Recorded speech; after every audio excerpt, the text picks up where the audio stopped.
Halo Sobat Sehat semua, Assalamualaikum warahmatullahi wabarakatuh. Salam jumpa kembali dengan saya Sugito di channel Berbagi Sehat. Channel edukasi dan motivasi seputar asam lambung, anxiety psikosomatis. Berdasarkan pengalaman saya sebagai orang yang pernah menderita asam lambung, anxiety psikosomatis dalam waktu yang cukup lama. Dan alhamdulillah sekarang sudah sembuh. Harapan saya khususnya kepada teman-teman yang masih dalam penderitaan asam lambung, anxiety psikosomatis, setelah menonton video ini akan dapat tersugesti dan termotivasi untuk dapat cepat sembuh. Saya bisa sembuh, insya Allah teman-teman pasti juga bisa sembuh. Badai pasti berlalu. Baiklah teman-teman ya, pada kesempatan kali ini saya akan berbagi seputar asam lambung, anxiety psikosomatis dengan topik dari mana datangnya kecemasan dan cara mengatasinya.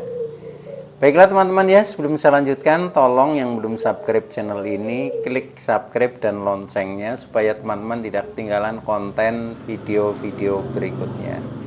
Dan jika suka, klik like, selalu bagikan ke sosial media teman-teman. Semoga bermanfaat buat kita semua. Baiklah, kita lanjutkan ya. Jadi topik kita kali ini adalah dari mana datangnya kecemasan atau anxiety disorder dan cara mengatasinya. Teman-teman semua, penderitaan asam lambung, anxiety psikosomatis ya, yang disebabkan oleh multifaktor, juga sensasinya itu sangat kompleks, baik itu sensasi yang bersifat fisik seperti sakit di tubuh kita ya, mulai dari ujung rambut sampai dengan ujung kaki ya, seperti rambut mudah rontok, kepala keliengan, kepala berat, kepala migrain ya, sampai dengan vertigo ya, yang mata buram, telinga berdenging, hidung kadang mampet atau kadang berair seperti flu tapi tidak flu ya, mulut kadang terasa asam, kepait-paitan ya, sampai dengan leher kaku, kemudian badan sakit-sakit semua, dada panas, dada nyeri ya.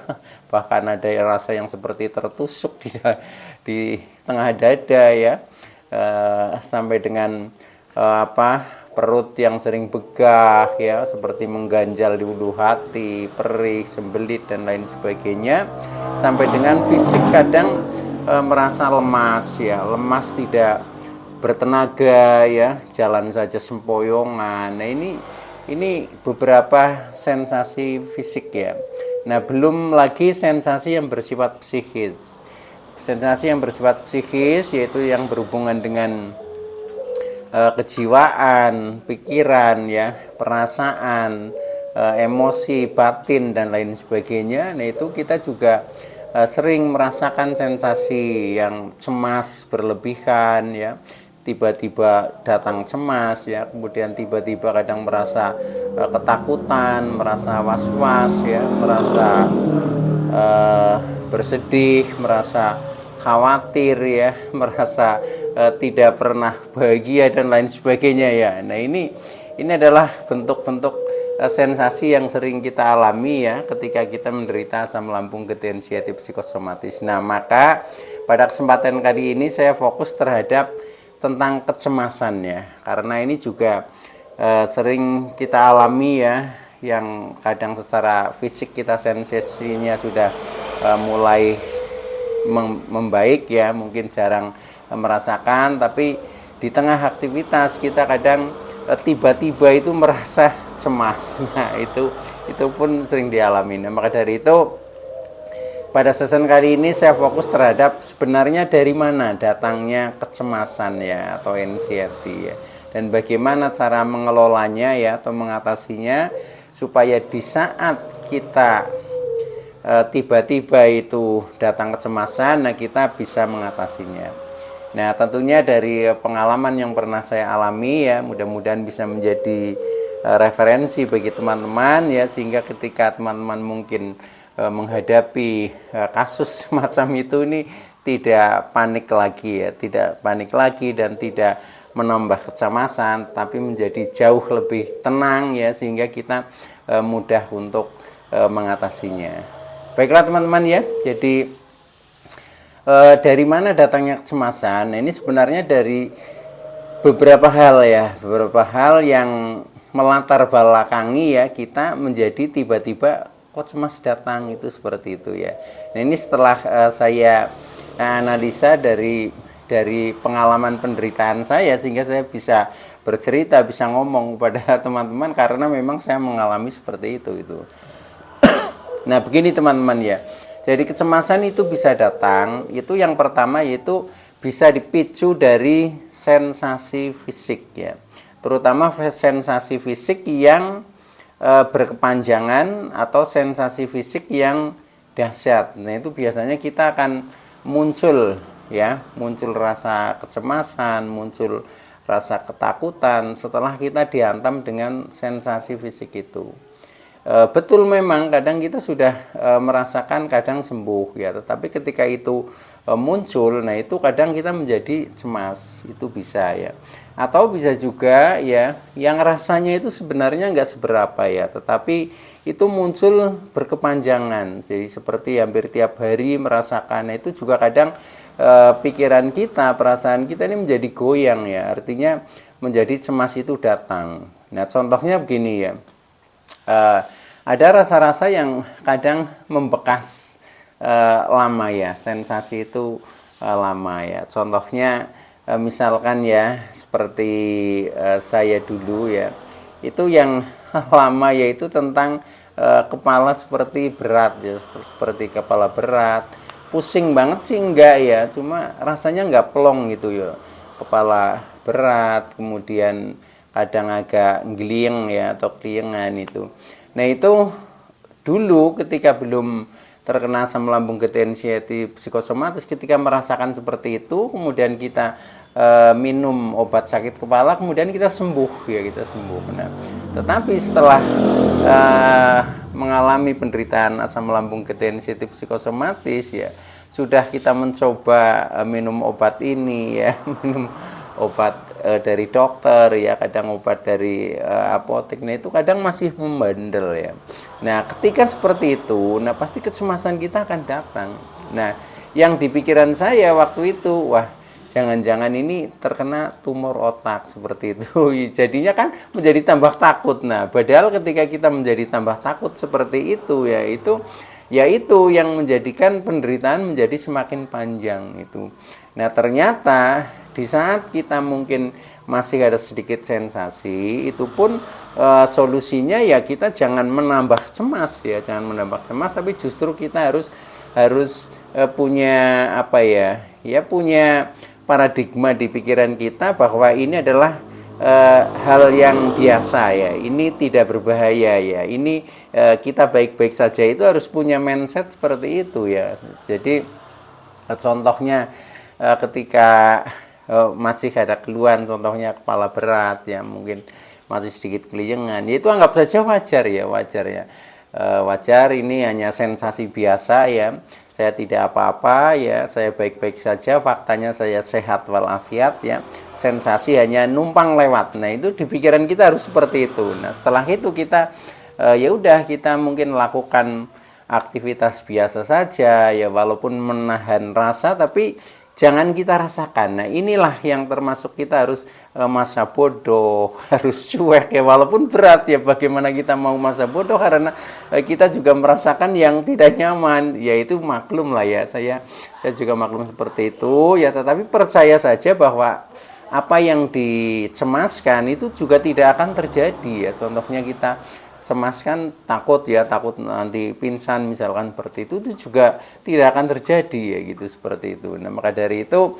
ini merupakan ilusi dan halusinasi pikiran kita yang salah sebenarnya ya, tetapi menguasai perasaan kita. Nah itu bisa dikikis dengan cara seperti itu teman-teman. Jadi kita tetap punya mindset bahwa kita ini adalah orang sehat ya, karena faktanya setelah mungkin kita berkonsultasi dengan dokter, apalagi dicek juga, biasanya organ-organ tubuh kita juga baik-baik saja. Nah itu yang menjadi dasar teman-teman ya. Jadi kalau toh ada sedikit rasa ya wajar ya, karena ya kita orang hidup pasti ya punya rasa lah seperti itu. Contohnya ketika sebelum terkena asam lambung ketensia itu psikosomatis pun sebenarnya rasa-rasa itu ya sudah pernah ya, cuma dulu kita menanggapinya ringan ya, wah ini cuma masuk angin biasa, paling cuma seperti itu ya. Tapi kalau sekarang, wah ini jangan-jangan terkena penyakit berat, wah jangan-jangan ini bagaimana kalau nggak sembuh. Nah itu dari pikiran itu sebenarnya yang akan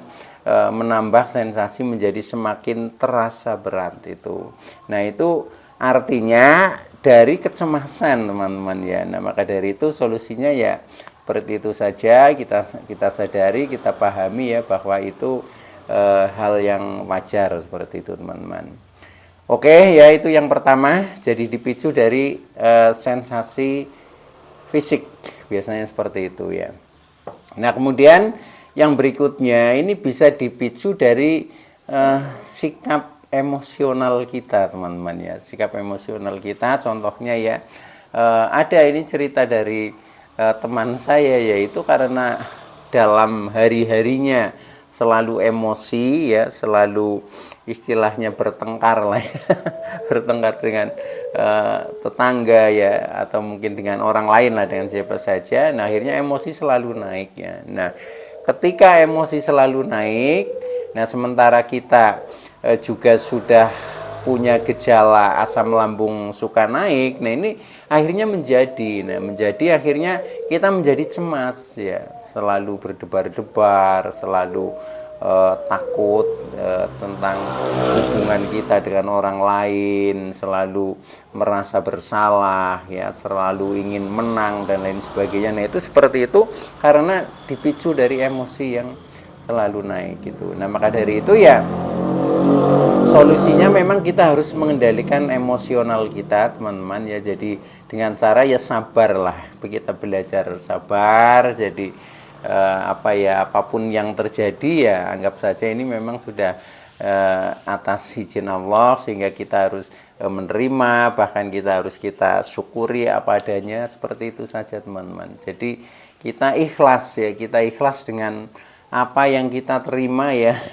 Apa yang kita terima di dalam diri kita ya sudah kita ikhlaskan seperti itu. Dengan seperti itu maka ya emosi-emosi seperti rasa marah ya, rasa dendam dan lain sebagainya juga kita akan mudah dengan ikhlas untuk melepaskan itu semua. Nah ketika kita bisa melepaskan itu semua, nah akhirnya kita akan menemukan sesuatu yang baru ya, rasa-rasa yang baru yang jauh lebih mendamaikan, jauh menjadi lebih tentram dan lain sebagainya. Nah disitulah nanti tidak akan memicu timbulnya ini kecemasan tadi itu teman-teman. Nah ketika kecemasan itu juga tidak selalu muncul, maka asam lambung juga akan normal, akan baik-baik saja. Nah ketika akan baik-baik saja, maka tidak akan muncul sensasi, baik itu sensasi fisik maupun sensasi psikis.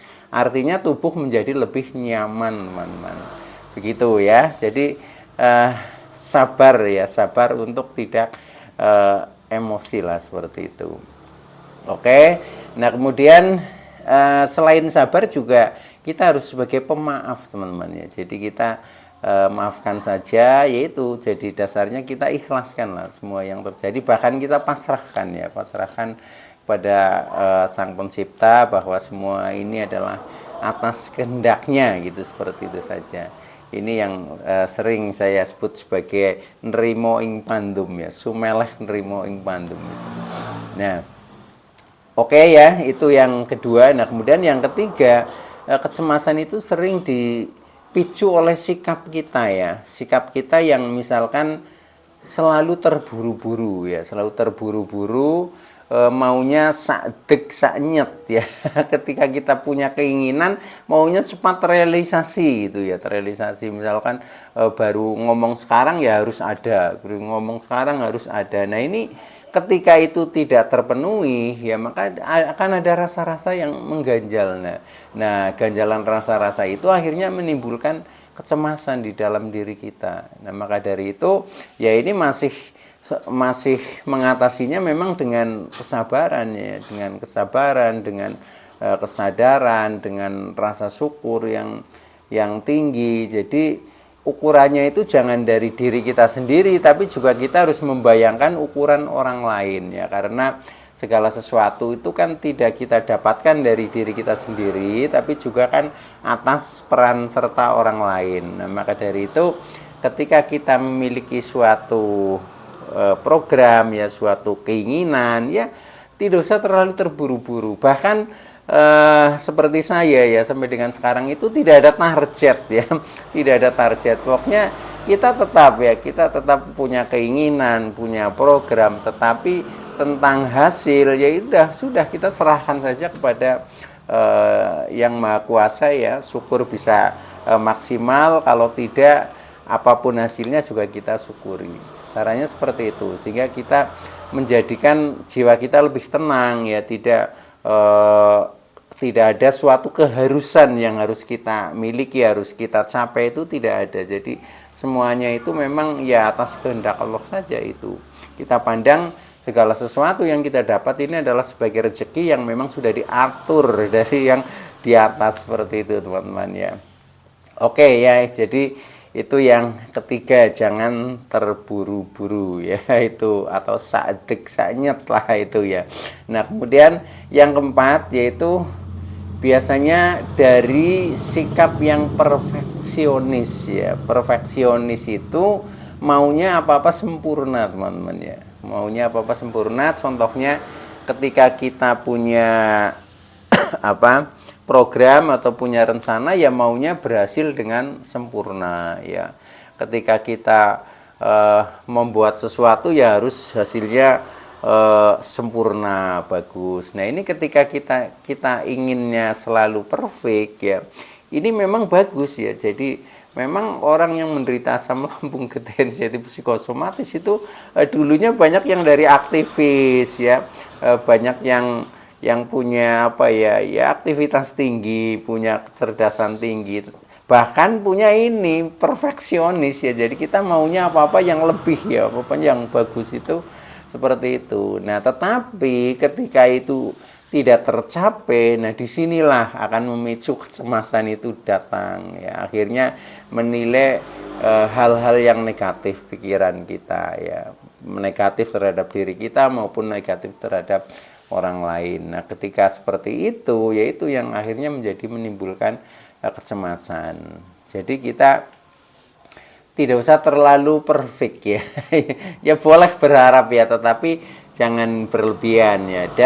Dan istilahnya kita jangan hanya menuntut untuk baik ya, tetapi walaupun hasilnya kurang baik pun harus kita ikhlas menerima itu. Bagaikan orang sedang kompetisi ya, tidak hanya siap menang, tetapi kalah pun juga harus siap ya, bahkan disyukuri juga. Nah, karena nanti dari kekalahan itu pun akan ada hikmahnya. Nah, ini juga seperti itu, ketika kita punya harapan sesuatu jangan terlalu perfect ya, tetapi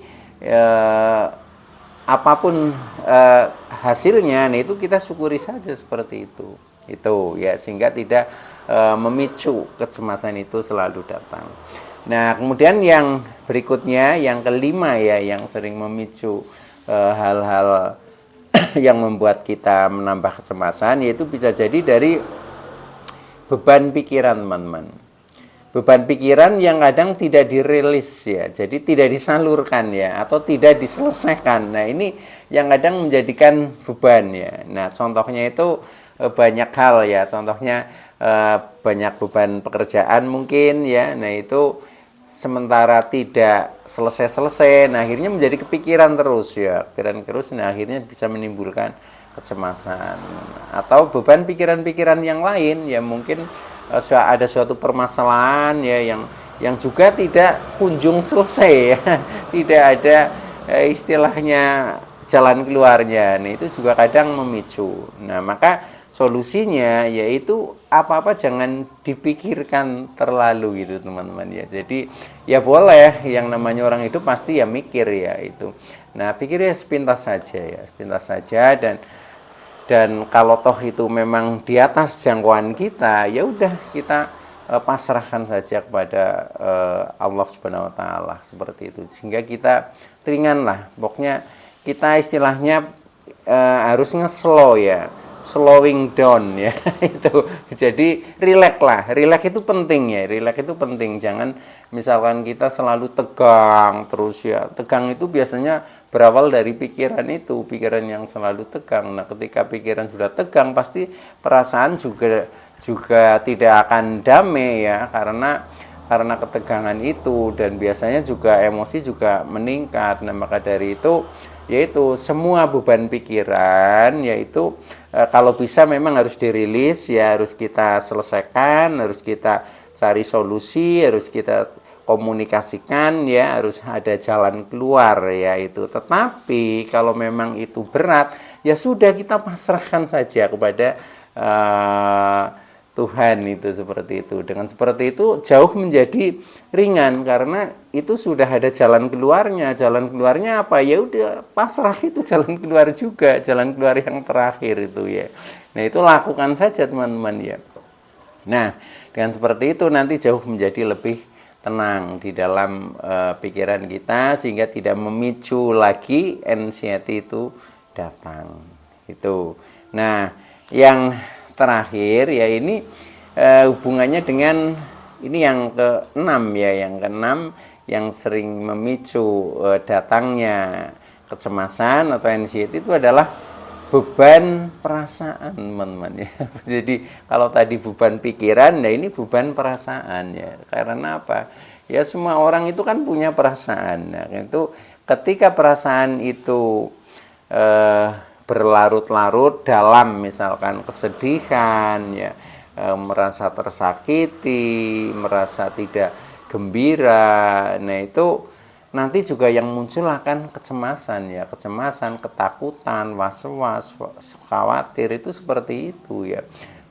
Merasa dibenci misalkan, merasa disakiti, itu juga seperti itu ya, merasa bersedih ya, merasa tidak ada kebahagiaan, itu juga akan memunculkan seperti itu. Nah, maka dari itu dari segi perasaan ini solusinya ya bagaimana supaya diri kita itu merasa bahagia, merasa senang ya. Indikasinya kita itu bisa tersenyum dan bisa tertawa seperti itu. Nah, itu maka ini jadi lebih penting ya ketika kita dalam kesehariannya ya, kita sadari saja kita sudah bisa tertawa belum, kita sudah bisa tersenyum belum. Nah, kalau belum ya kita cari ya, cari supaya bisa tersenyum dan tertawa. Mungkin bisa kalau di rumah ya lewat misalkan nonton komedi ya, itu juga kadang kita bisa menjadi tertawa ya, tersenyum. Atau mungkin kita keluar rumah ya, kita melihat-lihat apa yang kadang juga mengandung senyum juga bagi kita. Atau mungkin melihat-lihat pemandangan alam, atau mungkin kita bersosialisasi dengan orang lain, bergaul, akhirnya kita bisa curhat ya, bisa saling berkomunikasi. Nah, disitulah kita bisa tertawa, itu seperti itu. Dengan seperti itu maka perasaan jauh menjadi lebih gembira, menjadi lebih tenang, menjadi lebih damai, dan akhirnya menjadi lebih bahagia. Dengan seperti itu maka tidak memicu kecemasan datang ya, apalagi asam lambung ya, sehingga asam lambung itu juga akan jauh menjadi lebih normal.